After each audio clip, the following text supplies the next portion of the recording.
প্ৰথমতে সকলোকে ৰঙালী বিহুৰ আন্তৰিক শুভেচ্ছা জনালোঁ। সকলোৱে বিহুটো ভালে ভালে পালন কৰক। আৰু যেহেতু গাঁৱতে আছোঁ, তো কালি ৰাতি প্ৰগ্ৰেম হৈ গ'ল, ইয়াতে ফাংচন হৈ গ'ল গৰু বিহুৰ দিনা। তো তাতে মাহঁতে নাটকো কৰিছিলে আৰু লগতে ষ্টুডেণ্টখিনি ডান্সো কৰিছিলে। তো সেয়ে অলপ চলপকৈ ব্লগ এটা বনাইছোঁ সৰুকৈ।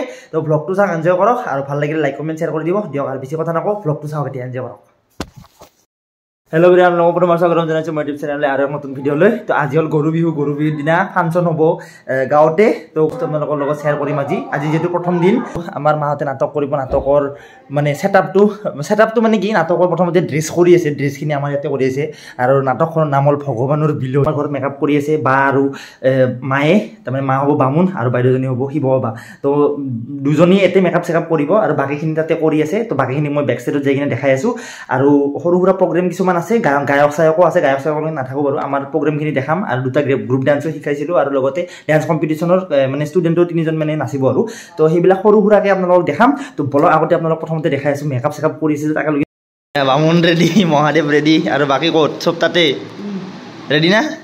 বঢ়িয়া, বাহ জবা ফুলটো বঢ়িয়া লাগছে, চাওকচোন। নাযায় দেই, ফালি দিবা পুৰা, অল দ্য বেষ্ট। আৰু দৌৰি দৌৰি এণ্ট্ৰি মাৰিছোঁ গ্ৰীণ ৰুমলৈ। বলকচোন মাহঁতে কি কৰি আছে চাওক। চব একদম জচত গোটেইকেইটা চাওক, পুৰা ফুল জচত একদম। আৰু ৰেডি হওক, যিহেতু ডান্স কম্পিটিশ্যন চলি আছে তাৰে দুটামান ক্লিপ দেখাই আছোঁ। এয়া ষ্টুডেণ্টে মোৰ নাচি আছে।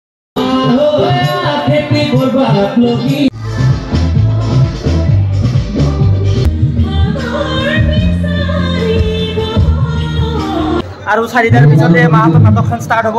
তো ৰেডি হওক চাবৰ কাৰণে আপোনালোকে। এইবিলাকে ইয়াতে মাহঁতেও ৰেডি হৈ আছে পুৰা, গোটেইকেইজনে চাওক চব ৰেডি। ব্যতিক্ৰমী বিহুৱা দল চাওক বাজি আছে তাতে, আৰু এতিয়া ডেন্স কম্পিটিশ্যনো চলি আছে। তো ইয়াৰে পিছত অলপ দেৰিৰ পিছত মাহঁতৰ নাটকখন হ'ব। গোটেইখিনি অলপ সময় দেখাই যাম। সকলো আৰু জানে চাউণ্ড কিমান হৈ আছে। বিহু দল বুলি কওঁতে ভাবিছিলোঁ কি অকল বিহু নেকি, কিন্তু বিহু নহয়, গোটেইকেইটা জনগোষ্ঠীৰে নৃত্য আছে। বাৰে বৰণীয়া আৰু এয়া আমাৰ সংস্কৃতি ভৰতাল নৃত্য। তাৰে পিছত আহে গোটেইকেইটা জনগোষ্ঠীৰে এনেকৈ নাচি কিনে লাষ্টত আহে বিহু নৃত্যটো। সঁচাকৈ কিবা এটা বেলেগে ভাল লাগিল। তো এইটো নৃত্য শেষ হোৱাৰ পিছতে মাহঁতৰ এণ্ট্ৰি এতিয়া মাতিলে, এনাউন্স কৰিলে, চব ৰেডি যাব। অল দ্য বেষ্ট, ভালকে অল দ্য বেষ্ট।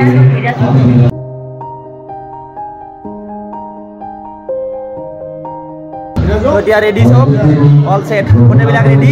এতিয়া ষ্টেজত যাব বাকী, চাই থাকক। তো ফাইনেল এণ্ট্ৰি মাৰিলে চাওক, এইয়া মা হৈছে লেংৰা বামুণ, আৰু এইফালে বাকীকেইটা কেৰেক্টাৰ দেখিছে গোটেইকেইটা পুৰা একদম ফুল ওচৰত ওলাইছে, চাই থাকক। আৰু এয়া ভগৱানৰ ওচৰত চাব আহিছে ভাল বেয়া, কিন্তু কলটো খা নাই গো জানেনে, মানে পূজা আধা হৈছে, মানে ভালকৈ পূজা দিলে কলটো খাব। চাব এতিয়া পূজা দিব বঢ়িয়া কৰি, মানে পইচা অলপ দিব, দিয়াৰ লগে লগে কলটো খাই।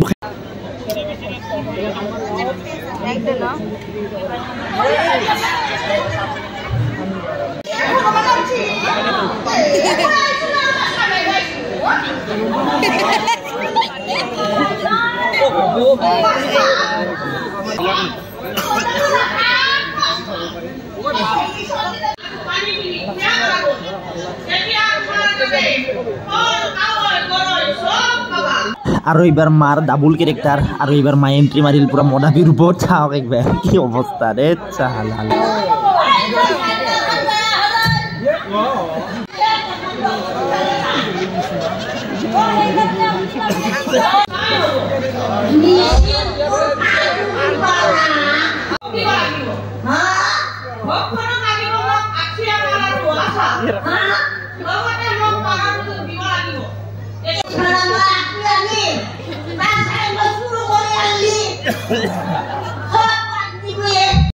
हमार डायरेक्टर एसिस्टेंट परेशान होते हुए बैकग्राउंड तार माने अलग डायलग बिलाक माने की होइसे शुना पोৱা নাই ভালকে, মাইক্रोफोनটো নকয়, অলপ দূৰত দূৰত কৈছে, সেইকাৰণে সেইখনে এতিয়াও টেনচন হৈছিল কিবা হয় সেইখনে এতিয়ালৈ।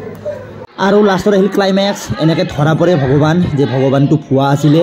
তো এনেকুৱাকৈ ধৰা পৰাৰ পিছত গোটেইকেইটাৰ অৱস্থা চাওক, মাৰি মাৰি ঠিক কৰি দিয়ে।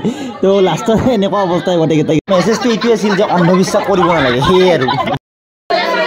মাইক্ৰোফোন ৰাখিল নাই একেলগত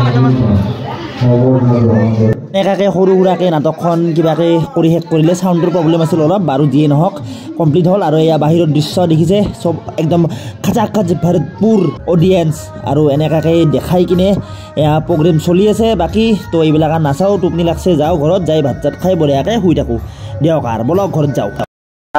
আহি অলপ ভাত খাই আছোঁ তো আহি পালোঁ বিহুৰ পৰা এতিয়া গায়ক চাই উঠিব গায়ক নাচালোঁ আৰু বৈদ্যুত টোপনি লাগছে সেইকাৰণে আৰু গুচি আহিলোঁ আৰু মাহঁতৰ নাটক হ'ল ডেন্সত কম্পিটিশ্যনৰ ৰিজাল্টটো দিলে এজন ষ্টুডেণ্টটো পালেও ছেকেণ্ড সেইটোও ভাল লাগিল সেই মাহঁতৰ নাটকখনো অলপ খেলি মেলি হ'ল কাৰণ গোটেইকেইটাৰ ইমান এক্সপিৰিয়েঞ্চ নাই না মায়ে বাৰু কৰিছে আমাৰ কিন্তু বাকী কেইজনৰ নাই তো মাইক্ৰফোনত মানে চাউণ্ডটো ইমান এটা ক্লিয়াৰ অহা নাছিল আৰু অলপ মানে এণ্ট্ৰি এক্সিটত অলপ উল্টা হৈ গৈছিল সেইকাৰণে অলপ খেলি মেলি হ'ল বাকী ভালেই হৈছে নাটকখন বহুত ভাল লাগিছে চবেই একদম হাঁহিছে আৰু যিয়ে নহওক তো আশা কৰোঁ আপোনালোকে ভাল পাব দিয়ক আৰু আজি আৰু বৈদ্যুত জ্বালা লাগছে নাটকখন যিয়ে নহওক কিন্তু গোটেইকেইজনে বহুতেই কষ্ট কৰিছে সেইটো ভাল লাগিছে আৰু ওচৰৰ ভণ্টি ৰিংকু তাইও বহুত হেল্প কৰিছে নাটকখন সেই কৰি নিয়াত আৰু বাকীকেইজন যিমানকেইটা কেৰেক্টাৰ আছে গোটেইকেইজনে বহুত ভাল কৰিছে 19-20 হ'বই যিহেতু এক্সপিৰিয়েঞ্চ ইমান নাই প্ৰফেচনেলি মানে সেই নহয় আৰু মানে সেই অভিনয় নকৰে যিহেতু তো অলপ 19-20 হ'বই তো এয়া হ'ল আজিৰ দৃশ্য চাওক গোপাল লৈ যাই আছে এনেকৈ তো এটা সুন্দৰ দৃশ্য উপভোগ কৰক দিয়ক আৰু ভিডিঅ'টো ইয়াতে এৰিলোঁ লগ পাম নেক্সট ভিডিঅ'ত তেতিয়ালৈকে টেক কেয়াৰ জয় অসম বাই বাই